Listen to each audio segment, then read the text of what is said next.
Assalamualaikum warahmatullahi wabarakatuh. Salam sejahtera untuk kita semua.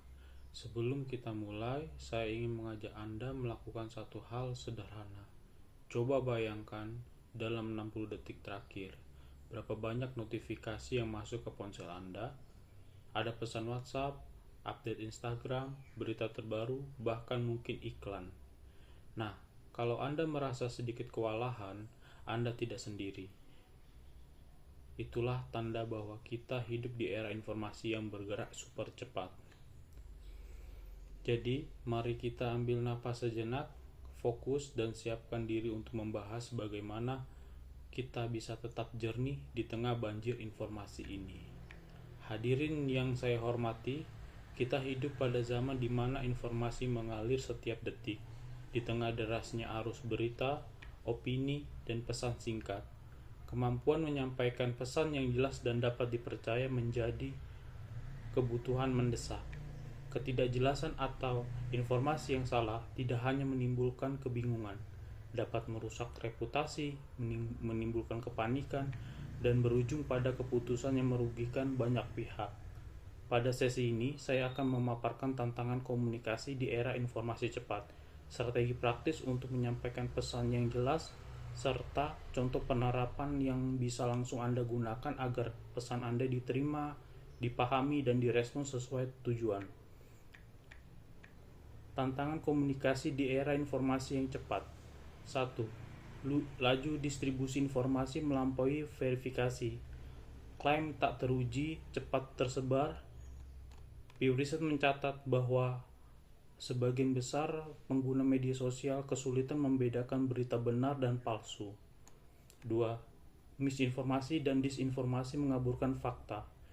UNESCO menekankan pentingnya literasi media agar publik mampu memilah informasi.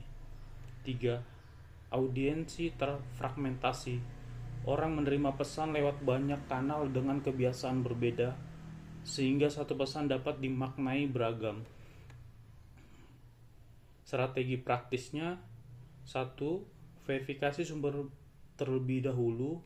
Pastikan asal informasi kredibel sebelum membagikan atau mengutipnya.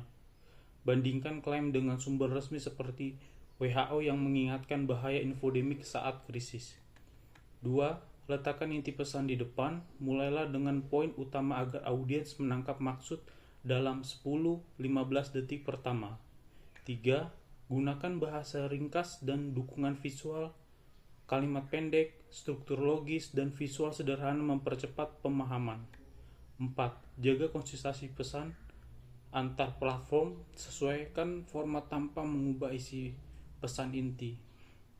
5. Bangun literasi media pada audiens.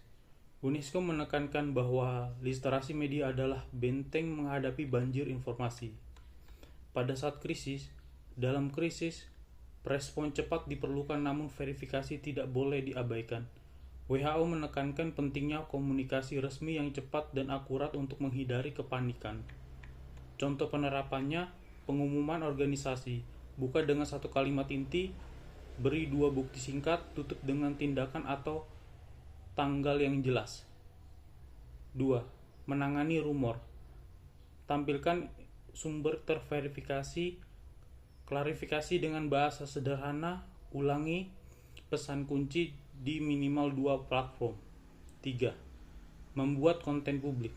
Padatkan informasi penting ke dalam judul kuat dan visual penunjang, serta tautkan untuk pembaca yang ingin memperdalam.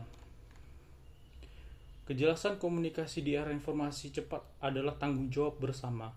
Dengan memverifikasi sumber, menempatkan inti pesan di awal, menyederhanakan bahasa, menjaga konsistensi antar platform, dan memperkuat literasi media, kita tidak hanya menyampaikan informasi, kita melindungi publik dari kebingungan dan membangun kepercayaan.